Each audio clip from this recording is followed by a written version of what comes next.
که څه هم په افغانستان کې ډیری ځوانان د بیکارۍ له ستونزې سره ټکوي، خو ځینې داسې ځوانان هم شته چې دوی بیا ستونزې د پای ټکی نه بلکې د پیل ټکی بولي.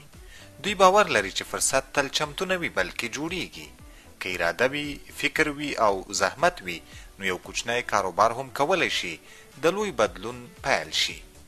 په دې کیسیز راپور کې درته د همدا ډول ځوانانو کیسې رانغاړم. هغه کسان چې له صفره پیل کړی خو اوس یې په ژوند کې مثبت بدلون راغلی دی. په پیل کې به تاسو د یوه هټیوال او ورپسې به د یو ځوان خیاط لنډې خبرې واورئ. هغه ځوانان چې وایي چې کارونه نشته په وطن کې، که دوی وغواړي حتی د سړک په سر باندې یو د سبزي ریړۍ ولګویم یو څه ورته پاتې کېږي. هغه څوک دې دا نه وایي چې په وطن کې کار نشته یا کارونه نشته، بیا خصوصا ځوان طبقې ته دا خو که ووایم چې بده خبر ده چې ځوان یو دا خبر کوي. هغه ځوانان چې په پښو و لاسو په وجود روغي او بیا کار نه کوي، دا خو ډیره بده خبر وي په دې ټولنه کې. الحمدلله کارونه بیخي ښه دي، خو داسې ده چې موږ خو کرتاسیا د سیزن پورې تړاو نه لري. که ژمی رخصت سي شاګردان کورسونه شروع کړي، کارونه بیخي الحمدلله ښه دي. موږ دا سامان چې دا له همدې کابل کې اخلو، له منډۍ نه یې راوړو، چینایي سامان د همدې کابل منډۍ نه یې راوړم، درته یې خرڅوو، ښه ګټه پکې پاتې کېږي. ډېر وخت نه وشو، 8 کاله وشو تقریبا دغه کار کوو. موږ دا ذهن کې وو این شاګردي بیا دغسې استاد شو، بیا مې دا دکان خپل شو. کاروبار ښه ده، شکر ده. ځوانانو هم باید همداسې یو فکر ولري چې باید خپل کاروبار وکړي، یو شی ځان ته پیدا کړي. باید ښه ده، والا شکر ده، ګزاره کېږي. نوي کال کې اختر کې داسې نوی چې ژمی هم شروع شي، هغې ټایم کې هم ښه وي. نور اخترو کې بیا بیخي ښه وي، خپل کار نه راځي. ځینې بریاوې له ډیرو ساده شیانو پیلیږي. دلته هم کیسه له یوه کوچني دیګ بریاني څخه پیلیږي. هغه وخت چې نه پراخ دکان و، نه کارکوونکي او نه هم امکانات، یوازې یو دیګ، یو ارمان او د کار کولو نه ستړي کېدونکي هلې ځلې. ورځ تر بل یې کار کاوه، کیفیت ته یې لومړیتوب ورکاوه او د خلکو باور یې ترلاسه کاوه. په کرار یې مشتریان زیات شول، کار یې پراخ شو او هیله یې په حقیقت بدله شوه. دا د بسم الله همدرد په نامو د یو زحمتکش او مبارز ځوان کیسه ده. په پیل کې له نوموړي څخه د خپل کاروبار د پیل په اړه چې له کومو ننګونو سره مخ وو لنډه کیسه اورو.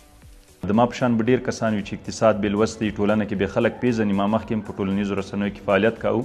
د دې هر څه باوجود ما فکر وکړ چې په بازار کې داسې یو تشه باید موجوده ده چې زه هغه ډکه کړم. یعنې ارزانه خوراک بریاني چېرته نه وه او په متفاوت ډول باندې نه وه.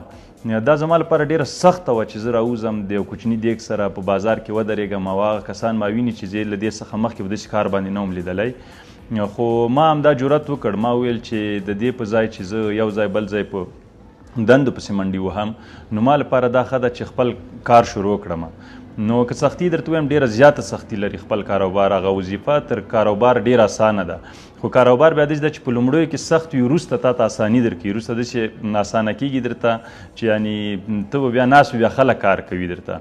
نو په لومړیو ورځو کې پخلی خو یې اسانه و، په چرایي کې ودرېدل، هلته ځای پیدا کول، یعنې دومره ستونزمن کار و چې کله ما دا کور نه دیګ روانوه په دې فکر کې وم چې اوس څنګه ودرېږم، څنګه شروع وکړم، ځکه ما دا کار په ژوند کې نه و کړی. نو هغه سختي مو تېره کړله، یعنې هلته ما ځای څه مشکلاتو باندې ونیو. چا 1 متر ځای ماته نه راکول، وایي دلته اجازه نشته. حال دا چې دوی 3 متره کراچۍ ودرولې وي. ما هغوی ډېر پوه کړل چې موږ او تاسو ټول په ستونزو کې یو. څنګه چې ته راوتلی کور لپاره نفقه ګټې، همداسې زه راوتلی یم. بسم الله همدرد وایي په ټولنه کې یو ځوان له بل ځوان څخه په یو ډول نه یو ډول انګیزه اخلي. نوموړی زیاتوي چې کله ما په نشتو امکاناتو پیل وکړ، مبارزه مې وکړه، نو په هیواد کې د ننه څه چې ډیری له بهر ځوانانو هم راته پیغامونه واستول چې ستا کړو وړو پر موږ هم مثبت اغیز کړی دی. ما ته تقریبا په لسګونه داسې میسیجونه راغلل چې حتی په خارج کې خلک پراته وو. زموږ او تاسو هیوادوال تللي وو خارج کې پراته وو، کار ته یې لوسه نه کېدل. قسم یې راته وکړ چې دا ستا ویډیو، د تا عکسونه، د تا لیکنې چې موږ ولیدلې، موږ هم دې ته وهڅېدلو چې یو کار شروع کړو او له دې څخه وروسته مو کار شروع کړ. نو بیا په لومړیو ورځو کې خلک ورسره اشنا نه وي د یو نوي شي سره، او له دې څخه مخکې ماته دا هم ویل شوي وو چې ته به ونه کولی شې یو خوراک هم خرڅ کړې په روزه کې. هغه هم د داسې کس لخوا راته ویل شوي وو چې هغه خپله 4 کاله بریاني خرڅ خرڅوله. هغه وویل چې پروژه کې امکان نه لري. خو دا ستونزې دي چې کله انسان په لومړي سر کې وګالي او وروسته دوام ورکړي نو خپله په همغه کار کې مخکې ځي. بیا یو وخت وایي چې ولې مې دا کار مخکې نه شروع کړی، له دې څخه مې کاشکې مخکې شروع کړی وای. همدرد وایي چې یو ځوان باید پیل وکړي. ممکن د ګټې پر ځای له تاوان سره مخ شي، خو دا تاوان بیا له دې څخه غوره دی چې هیڅ نه کوي او په ناهیلۍ کې ژوند کوي. نو مبارزه چې نه وي انسان ته ژوند سخت کیږي. نو مبارزه چې هر څوک کله یو مجبوري چې په چا راشي نو هغه دوه لارې انتخابوي، یا نورو ته د محتاجي لاره انتخابوي چې ټوله ورځ نورو ته محتاج اوسي، او یا دا لاره انتخابوي چې راځئ خپله یو څه وکړه چې د نورو محتاجي نه خلاص. زه ډېرو ملګرو ته دا وایم چې که تاسو کار کوئ که نه یې کوئ خو دومره څه وکئ بیرون ووځئ، تاوان راوړئ کور ته. حد اقل شپې ته چې راځئ د خپل وجدان ته ملامته نه یې. دا به وایي چې ما خپله هڅه کړې وه خو دا چې ګټه ونه شوله هغه نو بس د قسمت کارونه دي. نو مهمه دا ده چې انسان خپله هڅه وکړي، خپله مبارزه وکړي، نو په نتیجه یې که هر څه وي هغه نو د خدای په لاس کې ده. بسم الله همدرد وایي موخه یې دا ده چې ډیری نورو ځوانانو ته هم کاري فرصتونه برابر کړي. نوموړی وایي په راتلونکي کې داسې پلان لري چې خپل کاروبار ته پراختیا ورکړي او په ټول کابل ښار سربیره په ولایتونو کې هم څانګې فعالې کړي. تقریبا کال پوره کیږي ځکه تیره روژه کې موږ شروع کړی کال یعنی پوره شوی ده. په تیر روژه کې ما تقریبا د 5 کیلو څخه شروع کړې وه، هغه هم پاتې شوله. نو بیا ما وغوښتل چې کاروبار پراخ کړم او د پراخېدو یوه وجه یې دا وه چې ډېر خلک دلته بېروزګار وو. ما غوښتل چې خلکو ته روزګار برابر کړم. نو بیا د روزې څخه مخکې هم دا اوس وخت تقریبا 10 کارمندانو ته کارمندان ورسېدل، کله ورته به 15 هم سول او شپږو څانګو کې مو فعالیت کوو. شپږو څانګو ته مو تقریبا تر 8-10 پورې دیګونه پخول. زمونږ خوراکونه چې دي ارزانه دي، یعنی 100 افغاني دي. په 100 افغاني باندې یو کس نشي کولی د 100 افغانیو خوراک لپاره له شارینو څخه مثال احمدشاه بامیني ارزان قیمت ته راشي یا د کوټ سنګي نه موږ یو بلې څانګې ته راشي. نو اوس وخت کې زموږ څخه د کابل په ګوټ ګوټ کې بلکې په ولایتونو کې هم د خلک د څانګې او بریاني غوښتنه کوي. دوی پوه شوي دي چې زموږ بریاني له بازار څخه متفاوت هم ده او ارزانه هم ده. نو په همدې خاطر باندې سږ کال لپاره پلان انشاءالله دا ده چې دا 10 کسان په 300 کسانو باندې بدل شي او د کابل بېلابېلو څانګو ته د کابل بېلابېلو ساحو ته هم څانګې وغځو او د دې تر څنګ یو 2 ولایتونو ته هم خپلې څانګې یوسي. د یو ځوان د فکر له برکته چې نه یوازې ځان بلکې نورو ته یې هم کاري بوختیاوې برابرې کړي دي. په همدې ځای کې هغه ځوانان هم کار کوي چې پخوا یې د کار ترلاسه کولو لپاره ډېرې هڅې کړي دي. علي چې د بسم الله همدرد سره د بریاني پخولو په برخه کې د اشپزخانې مسؤلیت لري، وایي چې دلته په کار کولو ډېر خوښ دی.